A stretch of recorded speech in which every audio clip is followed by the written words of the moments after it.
Hello student, unique geography नो channel में आज फिर से आप सभी का स्वागत है।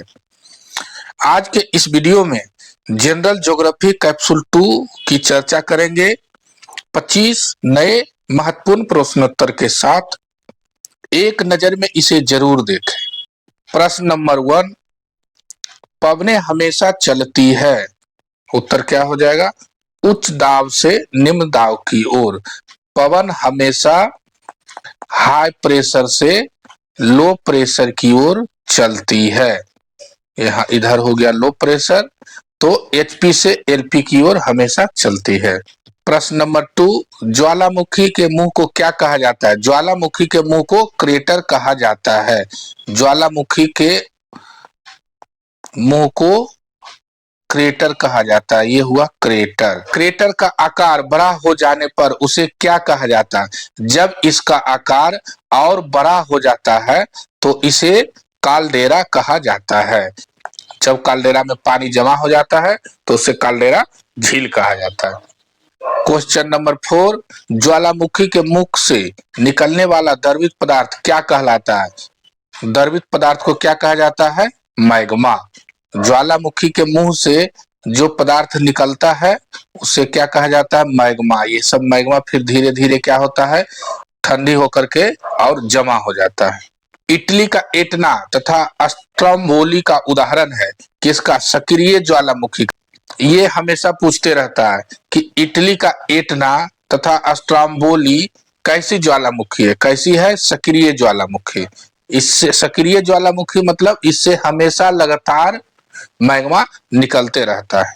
क्वेश्चन नंबर 6, भूमध्य सागर का प्रकाश स्तंभ कहा जाता है किसे? स्ट्रोम्बोली को। प्रकाश स्तंभ इसीलिए कहा जाता है क्योंकि इससे मैग्मा लगातार निकलते रहती है और आसपास के क्षेत्र में प्रकाश दिखाई पड़ते रहती है। फिर प्रश्न नंबर 7, जापान का फ्यूजियामा, इटली का विसुवियस उदाहरण है किसका? सुषुप्त ज्वालामुखी का। सुषुप्त ज्वालामुखी ऐसी ज्वालामुखी है जो सोया हुआ अवस्था में रहता है, वो कभी भी जग सकता है, अर्थात इससे कभी भी मैग्मा निकल सकता है, निकलने की संभावना रहती है। प्रश्न नंबर 8, भारत का एकमात्र सक्रिय ज्वालामुखी है कौन है? बैरन। कहाँ स्थित है? अंडमान में स्थित है। प्रश्न नंबर 9, पृथ्वी का सुरक्षा वाल्व, सेफ्टी वाल्व कहा जाता है किसे? ज्वालामुखी को। ये अक्सर पूछा जाता है। पृथ्वी का सुरक्षा वाल्व, सेफ्टी वाल्व किसे कहा जाता है? ज्वालामुखी को। प्रश्न नंबर 10, सक्रिय ज्वालामुखी अधिकांशतः पाए जाते हैं। सक्रिय ज्वालामुखी कहाँ पाए जाते हैं? प्रशांत महासागर के तटीय भागों में। प्रशांत महासागर के किनारे किनारे, जिसे रिंग ऑफ फायर भी कहा जाता है, अधिकांशतः सक्रिय ज्वालामुखी वहीं पाए जाते हैं। प्रश्न नंबर 11, प्रशांत महासागर के परिमेखला को कहा जाता है, देखिए, अग्निवलय।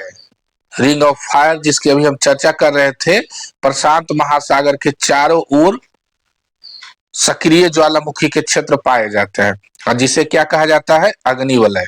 प्रश्न नंबर 12, किसी ज्ञात अथवा अज्ञात बल के कारण भूपटल में होने वाला कंपन क्या कहलाता है? भूकंप।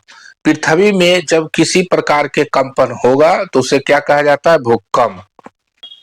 प्रश्न नंबर 13, पृथ्वी पर भूकंपीय तरंग सबसे पहले जहां पहुंचता है या अनुभव किया जाता है उसे क्या कहा जाता है? अधिकेंद्र। अधिकेंद्र पर सबसे पहले भूकंपीय तरंग पहुंचता है और यहीं पे अनुभव होता है।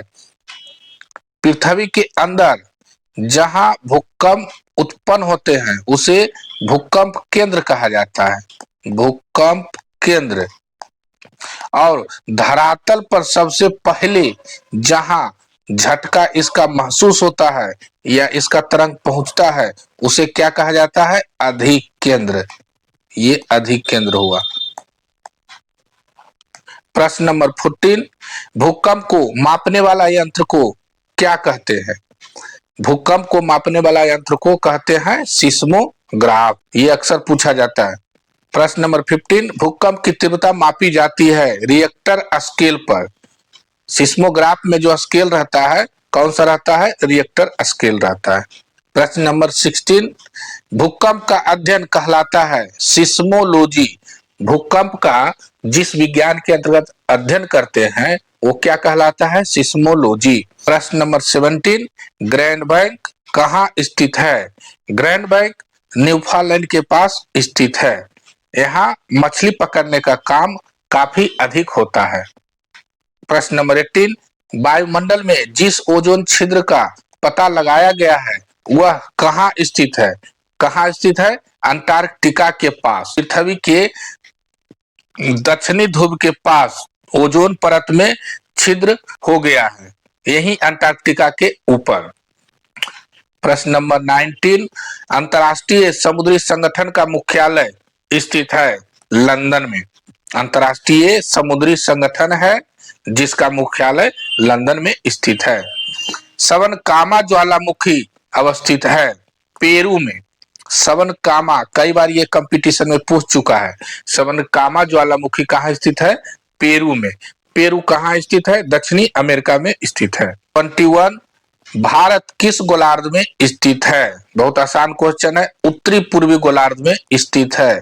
पृथ्वी को दो बराबर भागों में बांटा गया है, ये उत्तरी गोलार्ध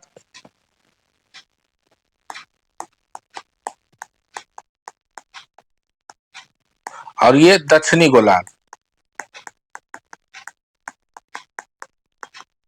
तो हमारा भारत कहाँ स्थित है? यहीं पे उत्तरी पूर्वी गोलार्ध में। क्वेश्चन नंबर 22, अंतर्राष्ट्रीय आलू अनुसंधान संस्थान कहाँ स्थित है? अंतर्राष्ट्रीय आलू अनुसंधान संस्थान कहाँ स्थित है? लीमा, पेरू में। पेरू कहाँ है? अभी बताए थे, दक्षिणी अमेरिका में। 23, रोटरडम का व्यस्तम बंदरगाह कहाँ स्थित है? नोटरडम एक बहुत ही व्यस्तम बंदरगाह है, कहाँ स्थित है? नीदरलैंड में। नीदरलैंड कहाँ है? यूरोप में। प्रश्न नंबर 24, किलाउआ ज्वालामुखी। किलाउआ ज्वालामुखी कहाँ स्थित है? हवाई के बिग आइलैंड पर। ये कहाँ स्थित है? संयुक्त राज्य अमेरिका में। कैप्सूल 2 का सबसे लास्ट क्वेश्चन 25, केप केनावेरल जहां से अंतरिक्ष यान स्पेस शटल छोड़े जाते हैं किस देश के तट पर स्थित है? ये भी पूछ चुका है कंपटीशन में। कहाँ स्थित है? फ्लोरिडा, यूएसए, संयुक्त राज्य अमेरिका में। तो यह था जनरल ज्योग्राफी कैप्सूल 2 का 25 महत्वपूर्ण प्रश्नोत्तर एक लाइन में। Thank you. इस प्रकार का वीडियो लगातार देखते रहने के लिए मेरे चैनल को सब्सक्राइब करें, इस वीडियो को लाइक करें। फिर मिलते हैं नए वीडियो में नए कैप्सूल के साथ।